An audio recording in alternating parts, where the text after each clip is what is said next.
War affects everyone in some way. Here are a few examples similar to those of thousands of Belgians who have suffered through World War II. Comment avez-vous réalisé que la guerre commençait? L'avion, le jour même. J'étais à Notre-Dame de la Paix et le jour de la déclaration de guerre, je prends le tram pour aller au collège et à ce moment-là, j'ai vu passer des avions allemands qui venaient mitrailler. Et c'est comme ça que moi, en dehors de chez moi, je me suis rendu compte qu'il y avait quelque chose. Et à ce moment-là, il n'y a plus eu de tram. Les trams sont rentrés dans les dépôts. Moi, je suis rentré à la maison et j'ai appris donc que il y avait la déclaration de guerre. Voilà donc où nous étions. It is May 10th, 1940. The war has just started and the Germans have attacked Belgium. The people are afraid because much of the population remembers the German atrocities against the Belgian population during the Great War. Many people flee to France, while the men and boys leave on bicycle or afoot to the south of France to create a Belgian army, which is never formed because the 18 days of combat fought by the existing Belgian army and its reserves was over before the army could assemble. Et moi, j'étais avec Paul André parmi les 16 à 35 ans. Nous devions nous rendre en France pour former une armée belge là-bas. Nous sommes partis à vélo vers la France. Bon, on a été arrêtés par les Allemands qui étaient avant nous là-bas. The British Army and the French Army were retreating, and the Germans were making this what they call the Blitzkrieg. They pushed on, and the sea was the limit. So the Brits decided to embark them and to get them back home.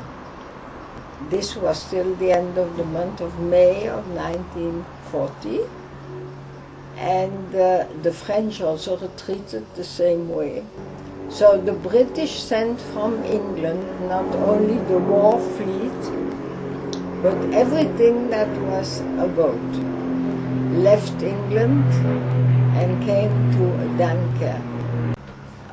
So along that pier, all the boats of whoever or whatever size, were mooring, and the soldiers were lining up on the beaches and embarking. But that looks very normal, except for the fact that from the top the Germans were bombarding them all the time. And they were bombarding the troops as they were standing in line, but the British, being the Brits, didn't move. They stood as they stood, and they were embarking. Now, what did my husband do there? They didn't want to take the Belgians because they considered that the Belgian army had surrendered, and they were not interested in filling the few spaces that they had there with Belgians. The Belgians, a few of them, about, let's say 500 people, were on the beaches who didn't want to surrender.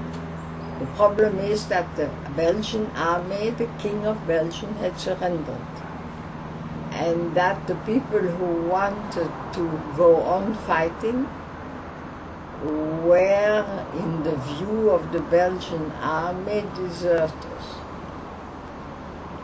And they had a lot of problems with themselves to make it acceptable that they should leave.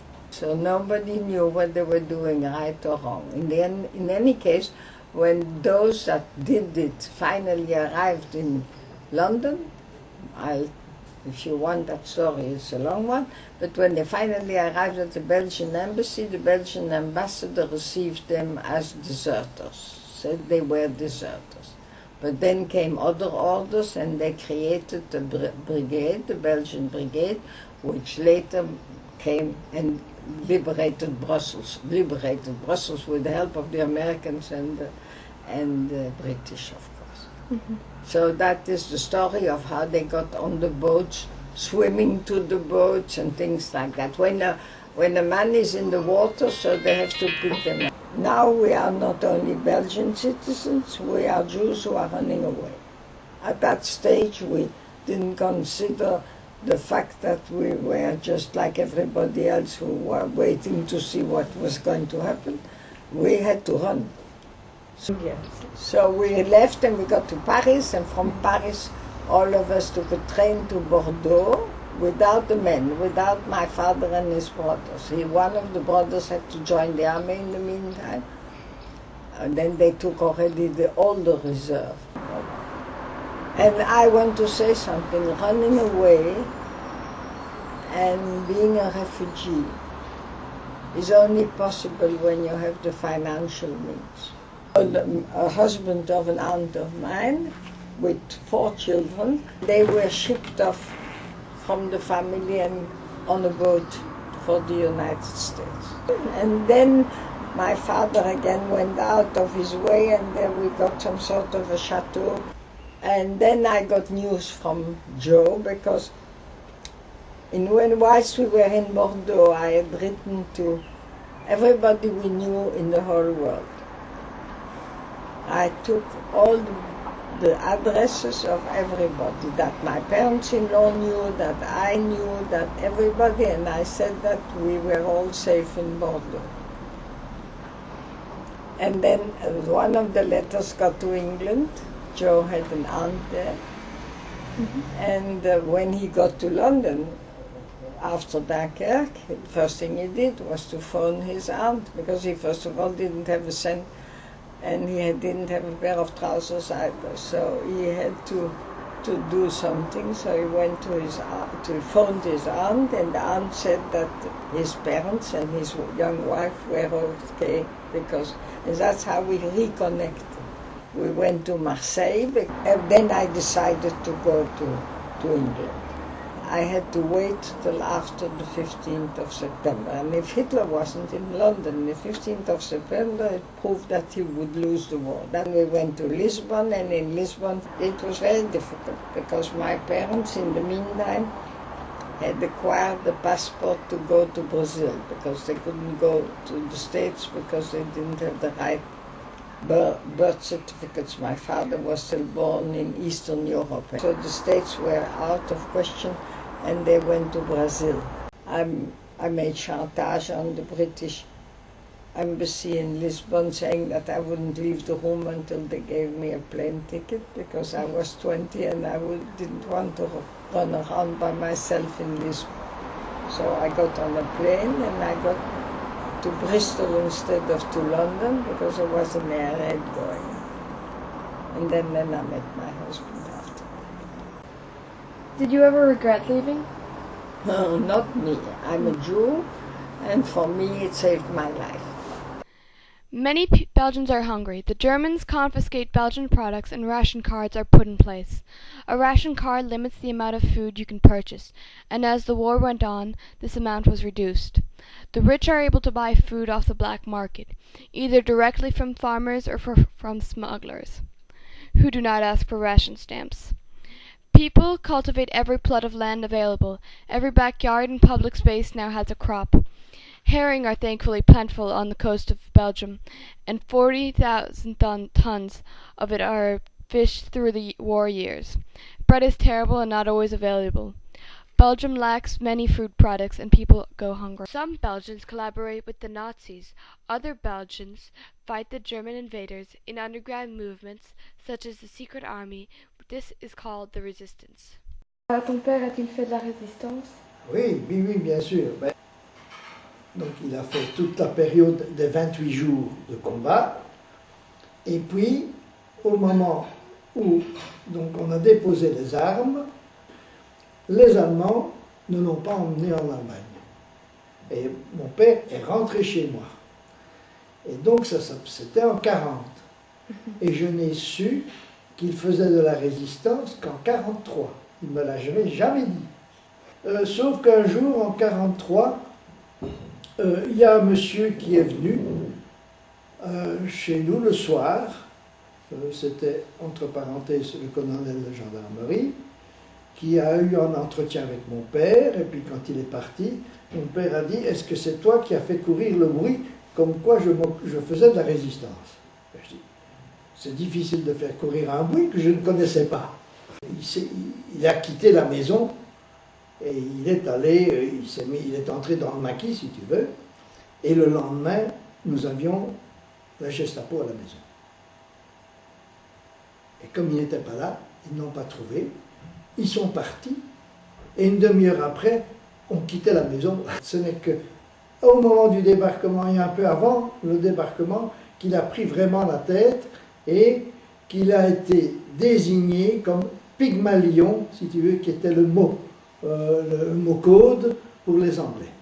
C'était lui qui était responsable donc de l'organisation de des zones, et notamment du Luxembourg, qui devait recevoir donc tout ce qui était comme parachutage, service de renseignement. Celui qui a par exemple parvenu à avoir tous les plans d'installation le long de la côte belge des V1 et il les a transmis aux Anglais. Et c'est comme ça que les Anglais ont pu les bombarder et empêcher qu'ils n'interviennent lors du débarquement. Alors, il avait aussi, c'est lui qui avait la responsabilité de toute l'armée secrète au moment du débarquement. Ils ont fait prisonnier 3 généraux allemands, ils étaient à peu près 40 000 et ils ont fait prisonnier à peu près 60 000 Allemands. Moi aussi, je suis entré dans la résistance à ce moment-là. Et j'ai logé chez deux vieilles personnes dans une pièce pendant à peu près 5 à 6 mois, en ne sortant pas ou sortant le soir, parce qu'on ne pouvait pas savoir que j'étais là. Il ne fallait pas surtout que les Allemands puissent se saisir et de ma sœur et de moi-même pour faire pression sur mon père. One dilemma faced by the resistance is illustrated by a story Francine Goffin told me. In a town near hers, 2 Germans were killed while guarding a fallen airplane. The Germans then went to the nearest town, took all the young men, about 10 in all. One of these men was strong and tall. He punched his guard in the face while he was lightly guarded, but the rest were all shot. This story of German revenge is similar to many others all over Belgium, which greatly dissuaded the Belgian resistance. Many people live in fear of the Germans, some because of their resistance work. Et as-tu eu peur? Ah oui, ça on peut dire qu'on peut avoir peur, parce que je vais te dire, un jour, je devais transporter un message. À partir de 8 heures, on ne pouvait plus circuler dans certains endroits. Et je me suis retrouvé ici tout près, à 8 heures, passant un pont, et j'ai été ramassé par une patrouille allemande. J'ai été donc emmené au poste, interrogé, et puis le lendemain matin, j'ai été relâché. Tu vois, à ce moment-là, tu n'es pas fier. Hein? Beatrice's family cared for 3 Jewish children through the war years, in addition to the 9 they had. The family often went hungry, and despite several close calls with the German officers, the children were never found, but the family often feared for their own safety. Avez-vous souvent eu peur d'être trouvé? Oui, écoute, bien sûr que j'ai eu peur. Et par exemple, nous devions aller à Kapellenbos avec eux, en tram. Ils employaient nos cartes de famille nombreuses. Ce sont des cartes qui donnent l'occasion de payer un peu moins sur le tram. Et ils étaient là. Mais il y avait les Allemands qui montaient dans les trams aussi, tu sais. On ne peut pas dire qu'on n'avait jamais peur. Si, on avait peur. On savait qu'ils ne pouvaient pas aller en classe. On savait des tas de choses. Many Belgians suffered from bombardment, first from the Germans, then from the Allies. Many homes and loved ones were lost during the war because of this. Comment donc?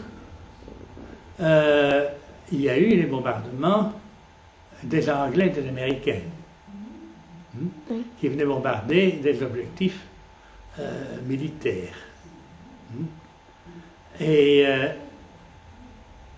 j'ai été dans 2 bombardements sérieux, à Mortel, ici tout près. Les Américains sont venus bombarder un atelier de réparation de camions allemands. Mais c'était là, ils ont bombardé juste à côté. Il y a eu beaucoup de morts. Et j'étais là, moi, à la limite. J'étais pas dedans, mais j'ai eu des morceaux de pierre qui tombait tout près de moi. Tout est par hasard. Tout est par hasard, j'étais là. Et alors, j'ai eu un autre bombardement sérieux aussi. C'était à Louvain, l'université, et je logeais près de la gare. On a bombardé la gare, mais de nouveau, on a bombardé la gare. On a bombardé 1 kilomètre de la gare, parallèlement à la gare. Ça a été sérieux. Plus tard, quand il y a eu des bombes volantes, j'en ai vu tomber. Voilà, plus loin, une bombe volante qui tombait. Belgian refugees in England were bombarded by V1s and V2s, launched often from their own shoreline. After D-Day, the Germans began to send rockets to England. They were called V1s and V2s. The V1s came, you heard a lot of noise, suddenly they stopped and they dropped, you didn't know where. So you had to have a shelter. My father bought a very big dining room table made of iron. It was terribly heavy, and so at the beginning of the V1s, everybody slept under the dining room table. But of course, after a while, it wasn't possible because nobody slept. And so once the air raid warning started, everybody came downstairs, and suddenly when the V1 stopped, everybody rushed under the table and tried to get in.